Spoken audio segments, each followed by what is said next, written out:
The United Nations is warning of the risk of full-scale war, as the clashes between Israeli forces and Palestinians continue. Israel's Prime Minister, Benjamin Netanyahu, warned Palestinian militants that this was just the beginning, threatening to strike with blows they haven't dreamed of. The United States is sending a senior diplomat to the Middle East to urge Israelis and Palestinians to end the violence. At least 65 Palestinians, including 15 children and 6 Israelis, are reported to have been killed since the fighting began. In the past few days, Palestinian militants have fired barrages of rockets into Israel, many aimed at Tel Aviv.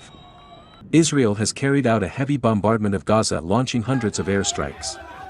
Tensions have been growing in Jerusalem, partly due to a long-running threat to evict Palestinians from their homes in occupied East Jerusalem in an area claimed by Jewish settlers. Sophie Rayworth presents BBC News at 10 reporting by Tom Bateman in Jerusalem, Rushdie Abulauf in Gaza and Caroline Hawley. Israeli Prime Minister Benjamin Netanyahu declared a state of emergency in the mixed Jewish-Arab-Israeli city of Lod, where police said wide-scale riots erupted among some of the Arab residents. There were fears of widening civil unrest as protesters waving Palestinian flags burnt cars and properties, including a synagogue, clashed with Israeli police and attacked Jewish motorists in several Jewish Arab towns. Israel's President Reuven Rivlin, in unusually strong language, denounced what he described as a pogrom, in which an incited and bloodthirsty Arab mob had injured people and attacked sacred Jewish spaces.